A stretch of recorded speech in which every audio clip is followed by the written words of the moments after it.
A wannan bidiyon zan nuna ma application da kake bukata don ka fara forex trading step by step.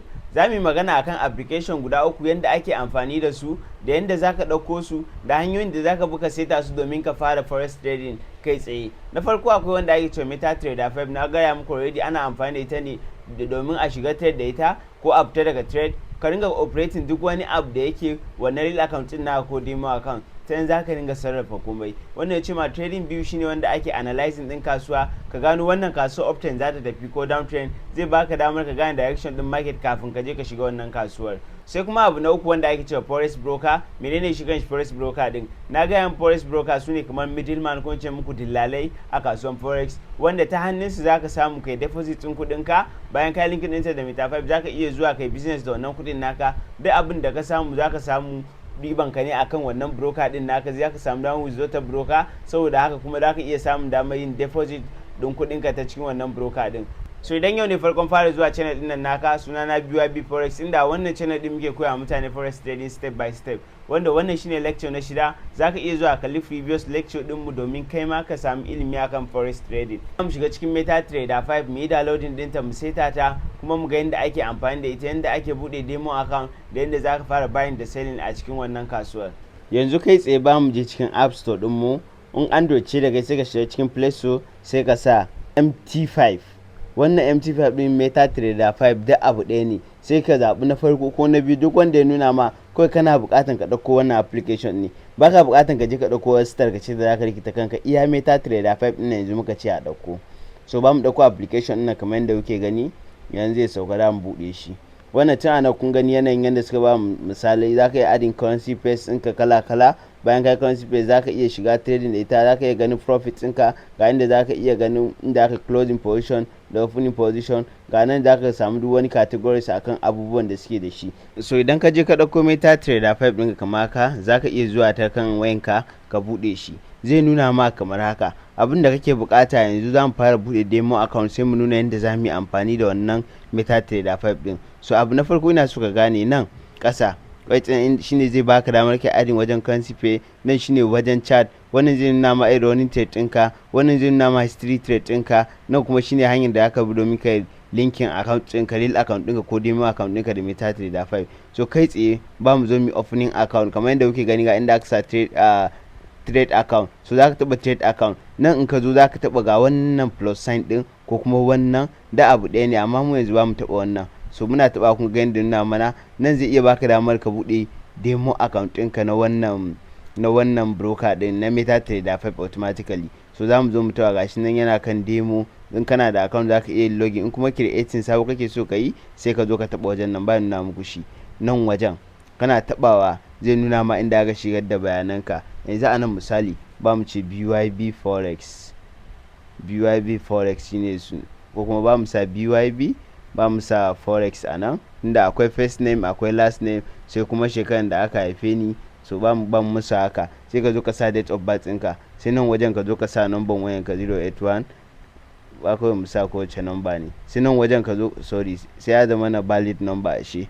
Sai ka zo ka sa number, wani ka sa number ka 582017. sai nan wajen ka zo ka sa email. Sorry ba san me yasa number biya ba, amma ba mu zo mu sa email. Shi ma ba mu creating email. Yusuf Bello Ibrahim, ba mu amfani da email haka. So kai ma za ka zo kai adding normal email ɗinka da yake amfani da shi. Bayan wannan nan za ka zo kai selecting me aka yi trading, gashi nan bangaren forex USD za ka ringa trading da dollar. Nan za ka zo kai selecting leverage. So higher leverage din shi shine a nan wajen, kamar ware shi 500. So in za ka yi amfani da higher leverage sai ka sa wannan. So nan ƙasa, in ka kalli nan ƙasa, nan wajen deposit din nan gashi nan ya baka dala 100,000 a wajen ko. So za ka iya taɓa nan wajen domin kai selecting dala nawa kake so su baka demo, domin kai practice da wannan demo account din naka. So for me dai zan zaɓi ƙarami, bayan zaɓo dala 5,000. So kai ma za ka zaɓi wanda yake so, amma zan baka shawara ka zaɓi ƙarami domin zai fi ma yanda kake so, zai fi baka damar ka koyi trading da ƙaramin account ya fi akan babba. So sai ka zo ka buɗe wannan wajen da aka sa accept, kana taɓa accept din nan sai ka zo ka yi register. Sorry wannan number ba sai accept nata ba, 081, ko sai na canja ta. Okay, sai ka sa plus 234 81 40 58 20 17. So ka gani sai ka sa wannan code in country ɗinka tukunna zai buɗe. So nan kuma da zuwa na email na sa Yusuf Bello Ibrahim. So kai ma za ka je ka sa email ɗinka. Wannan kawai na gwada rubuta ne, ba ma ainihin email ɗina wani, amma ina ganin za su iya ba mu dama tun da ba wai sai sun turo OTP ba. So ka kalli nan ƙasa, kawai za ka taɓa register ba, gashi mun taɓa register, ga bayanan account ɗin nan yanda muka cike: first name Bello, BYB, last name Forex, waye saba, gashi nan demo account type, gashi nan dollar account 500 leverage deposits in $5,000. nan ga login details din, ga investor password, ga ainihin password ɗinka. So nan za ka zo ƙasa sai ka ƙara danna start. In ka taɓa start ɗin nan, account ɗinka zai riga ya, kun ga kamar da ya gaya mu, ga account ɗin nan ya hau, ga currency nan kala wasu fiye ɗin nan sun zo sun ɗora mana. So za mu zo mu nuna muku yanayin bayanan currency da kuma irin currency da za ka iya ɗauka. So for example a nan wajen, ko in ce nan wajen, idan ka zo shine zai baka damar kai adin ɗin duk wani currency da yake so. So za mu zo mu taɓa shi. Kun ga nan gashi already akwai wasu. So in ka zo nan gefe za ka yi search, misali GBP USD. Wannan currency zan ƙara sa su a Telegram domin kowa ya san abubuwan da ya kamata ya trading, tunda wancan lecture da muka yi akan currency ya dan fita ko. So kana ɗan taɓa good ɗin nan sai ka zo kai canceling. Na wajen ga cancel, kana yin cancel sai ka dawo can ƙasa, sai ka dawo nan can ƙasa, gashi nan a nan ƙasa ya fito. So sai ka zo kai adin ɗin shi, ka taɓa shi zai nuna ma haka, sai ka taɓa wajen nan chat, kana taɓa chat zai zo ya nuna ma kamar haka. So kaga yanzu ka shigo currency GBP. Nan shine time frame, zan muku bayani akan time frame a next lecture insha Allah. So nan wajen kamar yadda kake gani, in ka taba shi na can karshen nan zai nuna ma kamar haka. Nan shine inda aka select lot size, din na muku bayani a wajen nan. Sai ka zo ka ce misali zaka bude 0.2 lot. Wannan lot din da ka bude, in zaka yi selling zaka danna daga nan, in zaka yi buying zaka danna nan wajen. In ka danna sau ɗaya yayi. In bari bayan canza time frame din saboda ina so in dan bude chat din kowa ya ganshi. Kamar nan wajen sai nake so in yi buying daga nan wajen, sai na zo na danna buy sau ɗaya.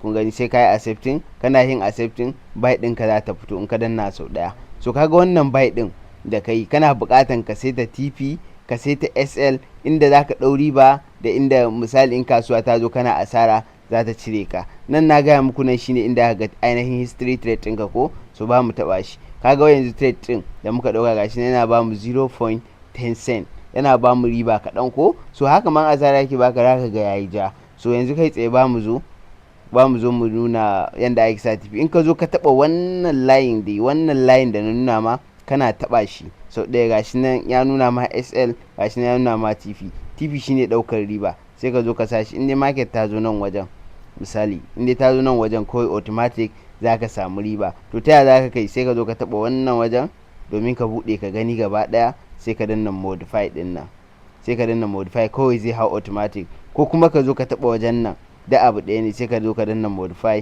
kana buɗe danna haka, kawai order ta hau. Haka idan ka zo sa stop loss, yanzu ba mu sa stop loss, wannan shine dakatar da asara. Shi ma in ka taɓa wannan SL ɗin zai nuna inda aka sa shi, ko kuma inda aka ɗauko shi. So sai ka zo ka sa shi a nan wajen, for example alal misali, sai ka zo shi ma ka danna modify. Haka in ka zo kana taɓawa modify, kawai za ka ga automatic wannan bayan ɗin da kawo ka sa SL, ka sa TP, wanda a yanzu kamar yadda kuke gani gashi nan trade yana tafiya, na bada 0.22 profit. So yana tafiya fa, yana ci gaba da yin sama, kawai da ya zo wajen nan, ko muna online ko ba ma online, ko muna data ko ba mu da data, kawai zai taɓa layin na, yana taɓa za a kulle mana da ribar $7.76.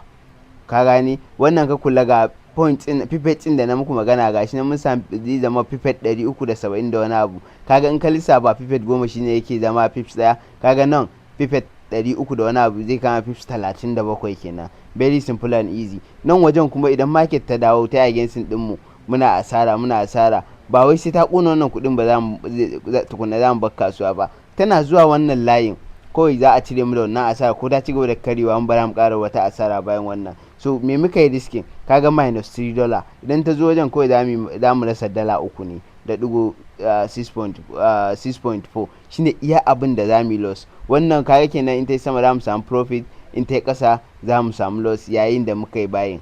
So wannan fatan ka gane wannan. Sai kuma yanda za ka kulle trading. in ka zo ka taba wannan line inda ka shiga trade din, in ka zo ka taba wajen nan ga inda aka sa close buy, za ka kulle buy din da kai haka in selling kai za ga close sell position shi ma za ka gani sai ka taba shi. So kana taba ko automatic zai kulle wannan trade din, zai kulle wannan trade din da riba ne ko da faduwa. Ko kuma ka zo nan da trade din nan kana taba nan wajen sau daya ga close trade ga modify shine duk abin da na nuna ma ta da aka saita TP dinka da SL ko zaka gyara su nan zaka zo ka taba, kana tabawa zaka iya shigar da nambobin SL din, in misali nambobin ka da ce ka shigar da su, in na TP ne ka shigar da su, wanda ga na SL nan a sama ga na take profit na a ƙasa. So duk wanda kai duk abu ɗaya ne. Sai kuma hanya na biyu da zaka kulle trade in ka zo kai haka kamar yadda yake gani daga nan na ja haka, so kai ma in ka zo ka ja kana taba wannan dan gutsin kawai zaka iya kulle wannan trading din. Ka gani a nan ƙasa me aka sa close, sai suka sa price buy, gashi nan duk wani bayanai kana taba kawai zai kulle automatic. So sai ka zo nan history, kana taba history ɗinka za ka gani inda profit ka fita inda loss ka fita za ka gani. Kaga mun yi buying a GBP USD mun fita da loss din 0.18 cent, kaga da loss muka fita. So haka abin yake kasancewa, an buying kai selling kai in kai profit duk dai kawai yanzu na nuna muku hanyar da za ku ringa shiga wannan kasuwan ne. So sai kuma abu na biyu, yanzu za mu gwada yin selling. For example a nan wajen sai ka zo ka taba wannan sell din ka shiga kasuwa, kaga wannan kasuwar da ka shiga in fa baka sa TP ba, in dai ta je ko baka nan ba za a daukan ma tifin nan ba. Haka kuma idan asara kake ba za a dakatar ma da asarar nan ba. So saboda haka kana buƙatar ka sai da TP. To idan ka zo ka taba shi nan ga inda aka sa SL, nan ga inda aka sa TP, abin da yake so ka gane kaga wannan TP din wannan SL din kai a sama take saboda selling muka yi, TP din nan a ƙasa yake. Tunda selling muka yi, in kasuwa ta yi ƙasa shine za mu samu riba, in ta yi sama shine za mu samu asara. Idan bayin muka yi kuma in ta yi sama za mu samu riba, in ta yi ƙasa za mu samu asara. Fatan ka gane me nake nufi. Saboda haka tunda in ta yi ƙasa ne za ka samu riba, sai ka sa TP ɗinka a ƙasa inda in yazo za a ɗaukan ma riba. Inda kuma in ta yi sama ne za ka samu asara, sai ka zo ka sa wannan ɗinka SL ɗinka a sama, sai ka zo ka danna modify ko ka taba shi ta nan inda na nuna ma, ko ka je ta ɗayan hanyar da nuna ma. Wannan shine simple way da za ka shiga trading a account ɗinka, da yadda za ka buɗe trading account naka na demo, da yadda za ka yi register da demo, da yadda za ka sa buy, da yadda za ka yi buy kai, da yadda za ka yi selling. Wannan shi ake cewa direct execution, shiga kasuwa kai tsaye kenan. Sai kuma muna da hanya na biyu wanda ake cewa pending order. Yanzu ba mu zo mu yi amfani da wannan abun mu goge, kowa na gani mun zo mun taba wannan line muna so mu closing position, za mu iya ja ta nan mun yi closing, ba wai sai mun tsayawa da kan ba. Muka zo history za ga wanda mun fita da loss, wanda mun fita da profit. To haka abin yake. So amma akwai bambanci, inda ka san me kake kuma ka karanci abin da ya kamata ka yi da kyau, za ka ringa gane inda kasuwa za ta yi domin ka ringa trading a lokacin da ya kamata. So in kuka kalli nan can saman na akwai wani dan dugo, gashi nan shi ma na gefen wanda nuna muku, kaga nan ka taba shi, in ka taba wannan zai dauke abu layukan nan, in ka taba wannan shi kuma ga wani layi nan ya fito. Wannan shi ake cewa buy limit ko kuma sell limit. Shi buy limit yayin da yanzu kasuwan nan kun ga tun daga nan wajen tashi sama take yi, sai muke sa ran fa kasuwan nan sama za ta ci gaba da yi, amma sai ta dawo wajen nan tukunna, wajen inda na taba wajen bayan zaci da wannan, sai ta dawo wajen nan tukunna za ta ci gaba da tashi. To kuma kaga ba za mu shiga kasuwa nan ba saboda in ta sauko za mu samu asara ne. To wannan asarar da muke gudu, to sai mu zo mu sashi a nan ƙasa. In muka sashi a nan ƙasa ba za ta samu a kasuwa ba in ta ci gaba da tashi ko kuma in ta ci gaba da karewa, har sai ta zo ta taba wannan layin. Inda ta zo ta taba wannan layin sai lokacin muka shiga kasuwa, wanda daga nan kuma in tana tashi za mu samu riba. In kuma ta taba layin ta ci gaba da yin ƙasa za mu samu faduwa. Kun ga shi ma dai buy ne amma ba shiga kai tsaye ba, shi yasa ake ce mai limit order. In ka zo shi ma aka saita mai SL dinsa, tunda buy ne SL dinsa shi ma tana ƙasa, tifinsa shi ma yana sama. Sai ka zo ka danna modify ko kuma place buy limit din nan, sai ka danna place buy limit din nan kai tsaye. Inda modify sai da ka zo gyarawa. For example yanzu za mu zo mu modify wannan SL din namu, muna so mu dawo da ita nan wajen, tifin nan kai muna so mu dawo da shi nan wajen, ba kawai ya dawo ba kenan. Kun gani ya kuma inda yake. To in ka zo ka ja shi, sai ka zo ka taba modify nan, ko kuma ka bi ta ɗaya hanyar da nuna ma, ka zo ka taba shi ta nan wajen. So da haka haka SL ɗinka in za ka matsar da ita in ka zo ka seta ta ita ma dole sai ka taɓa modify tukunna za ta tsaya a wannan wajen. Haka fa in selling za ka yi, kowa iya kulle position yanzu ya iya shi buɗe position. Haka idan selling za ka yi shi kuma in ka zo ka taɓa shi ka shiga kai tsaye ka sa shi haka, kana taɓa SL zai fito a sama, kana taɓa TP za ga shi ya fito a ƙasa. Ka kenan shi idan yanzu kasuwa tana tafiya bayan din nan, kana sa ran kuma selling za ta dawo yi, so za ka ce sai ta dawo nan wajen tukunna kake sa ran za ta ci gaba da yin selling. To daga shiga kasuwa a nan ta zo tana yin sama kafin ta ƙaraso wajen nan kuma ya zamana kana ganin loss a account ɗinka, so za ka iya sa wannan sell limit ɗin idan ta zo wajen ta taɓa wannan sell limit ɗin ta ci gaba da yin ƙasa, so za ka dawo samun riba. Idan kuma ta ci gaba da yin sama za ka ringa asara. So saboda haka kake buƙatar ka sa shi kuma stop loss ɗinka a sama, take profit ɗinka a ƙasa. Fatan ka gane. Za ka yi zuwa ka danna wajen nan, ka danna wannan wajen domin kawai ka shiga wannan kasuwar, ko in ce ka sa wannan pending order taka. Haka shi ma in ka zo gyarawa za ka yi zuwa ka taɓa shi kai movement ɗinsa, ko kuma idan ka kalla idan ka danne shi haka, idan ka taɓa shi sau ɗaya ka zo wajen nan zan ce wannan wajen na ƙarshe, za ka iya zuwa ka shigar da shi in number, ko kuma ka yi modifying ɗin shi akan yadda kake so. Ga kuma hanya ta biyu da za ka yi modify, in ka zo kan ainihin trade ka taɓa kan nan wajen ka taɓa shi, ka gani zai nuna ma modify. So in kana so ka yi movement ɗinsa ne, za ka yi zuwa ka sa TP ɗinka, ko ka sa SL ɗinka, ko ka sa duk wani abu da kake so, ko ka canja farashin da ka shiga kasuwa. So wannan shine hanya na biyu. Sai kuma wanda ake cewa stop order. Akwai stop order, akwai buy stop, akwai sell stop. Kaga akwai direct execution da za ka yi buying ko selling. Akwai kuma limit order wanda aka sa limit order ɗinka ta buy, ko kuma ka sa limit order ɗinka ta sell. So yanzu za mu magana akan stop order. So stop order idan ka zo wajen nan ka taɓa nan wajen, shi ma ka taɓa nan, duk abu ɗaya ne, kawai dai nan ina so na muku ta nan ma kun ga da akwai abubuwan da aka iya sawa ɗin nan. Gashi na farko ga buy limit nan, sell limit mun yi magana akan shi, mun yi magana market execution shine a ƙasa. So wannan buy stop ɗin yanzu zan magana, ga buy stop nan ga sell stop nan. So idan ka zo ka taɓa buy stop ɗin nan, za ka zo ka sa pricing da kake so kasuwa in ta je ta ci gaba da tashi ta baka riba, za ka sa take profit ɗinka. Idan buying ne za ka sa shi a sama, idan selling ne za ka sa shi a ƙasa. Very simple and easy. So amma yanzu za mu iya zuwa ta kan nan wajen, ba mu kulle wannan position ɗin. Nuna ma idan za ka yi amfani da stop order yanda ita take kasancewa, idan za ka yi amfani da ita direct kenan. So in ka taɓa wannan wajen, kaga ya nuna ma sell limit, ko kuma ma ya zo ma a nan zai iya nuna ma buy limit. So ba buy limit za mu yi amfani da shi ba, ko sell limit. Nan muke so mu zo mu taɓa. In ka zo ka taɓa buy limit ɗin nan, kana taɓawa sau ɗaya, kaga zai ya nuna ma stop order, ya nuna ma stop, ya nuna ma limit, ya nuna ma buy, ya nuna ma sell. So muna so mu yi amfani da stop order ne, sai mu taɓa wannan stop ɗin. Gashi nan kuna taɓa, kun ga daga sell limit ko buy limit ya kuma stop order. To ita advantage in stop order, kamar yanzu misali kasuwan nan daga nan wajen, kun ga sama take, kawai sai ka gano fa kasuwan nan fa sama za ta ci gaba da yi, ba ka buƙatar sai ka ja ta wani waje ko ka shiga kai tsaye. Sai ka ce kasuwan nan daga nan wajen kana tunanin in ta zo za ta tsallake wajen nan ta ci gaba da sama. Idan kuma ta dawo wajen nan ba ta tsallake wajen ba ta ci gaba da sama ba, maimakon ka shiga kasuwar ka ce wai sai an zo an tsallake nan din da kai, kaga in between kenan ba ka da garanti. So za ka iya amfani da wannan damar, sai ka sa buy stop ɗinka a nan sama.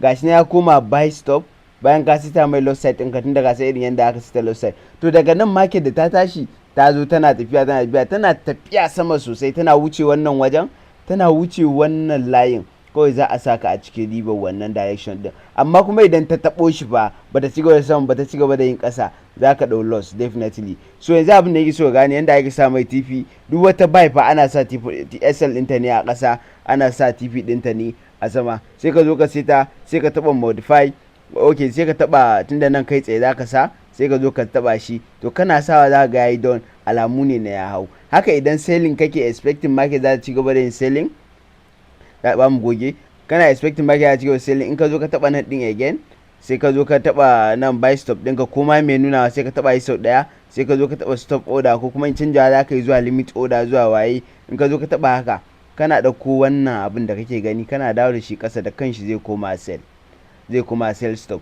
Kana sa shi a wannan wajen, ka zo ka sa TP ɗinsa, SL ɗinsa a sama, kana sa TP ɗinsa a ƙasa. To definitely idan kasuwan nan ta zo daga nan, idan ka ba mu seta shi, idan ka seta shi kasuwa tana zuwa daga nan wajen da take tana fara yin ƙasa, tana fara yin ƙasa kawai za ka ga kana cikin riba. Amma idan ta ci gaba da sama kaga dama ba ta saka ba tunda ba ta taba layin ba ruwanka kenan. Amma idan ta zo ta taba shi ta ci gaba da sama shine za ka yi maybe loss. Amma ta ci gaba da yin ƙasa za ka samu. Idan kuma saman da take ta wuce ka'idar da kake tunanin ba za ta juyo daga nan wajen, aka taba masu stop loss in ka za a cire ka da wannan garamin loss din da ka tsara. Shi ma haka idan TV ka zo ka sita za a cire ka da wannan riba. So haka ne a takaice yadda za ka ringa amfani da Meta 5 wajen shiga trading, wajen direct execution ko kuma fita daga trading, ko kuma ya za a yi, ko ka sa stop order ko limit order, ko kuma ka shiga kai tsaye ka fita kai tsaye. So shine a takaice wanda na gaya muku nan wajen, na gaya muku za ku iya zuwa ka taba nan wajen in kana so ka yi amfani da nambobi. Ka taba nan wajen abin da nuna muku market execution shine direct execution. Sai kuma nan ga su nan duk za ka ga abubuwan can da nuna ma can kamar shortcut ne, nan kuma ba shortcut ba ne. So za ka iya bi ta wancan hanyar ka yi ko ta wannan hanyar. So kai tsaye za ka iya zuwa ka taba nan wajen ka danna delete order domin ka goge order ka. So ko kuma za ka iya zuwa ka tura haka, in ka tura haka kamar haka sai ka zo ka taba wannan good din domin ka rufe order ka. So wannan shine hanyoyin rufe order. Za kuma ka iya danne shi kai tsaye domin ka danna modify ko ka canja SL ɗinka ko ka canja TP ɗinka ta hanyar nambobi ba ta wancan tsarin ba. So wannan shine a takaice wanda kai tsaye yanzu ba mu je mu dauko trading view mu ga yadda za mu yi amfani da shi. So kai tsaye yanda aka dauko trading view ka je cikin app store dinga ko play store. Ni tun da iPhone ne zan je app store dina. Kana shiga app store kawai abin da zaka rubuta trading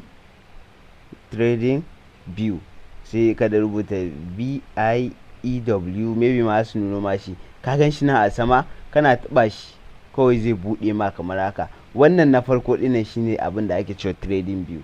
Kana taba shi bayan ka yi downloading din shi zai shiga, zaka sa email ɗinka salin alin. So za mu zo mu yi duk wani cikakken bayani akan trading view da sauran wasu abubuwa da yanayin yanda suka kunsa da dukkan abin da ya kamata ka yi akan trading view. So wannan shine karshen bidiyo na 6 wanda insha Allah a next lecture za mu dora abin da ya kamata. Wanda lecture shine muka faro step by step, ka tabbata kai ma ka ji ka kalli wanda aka wuce ka domin kai ma ka sami ilimi akan trading dan ka fara shiga wannan financial market din da kanka.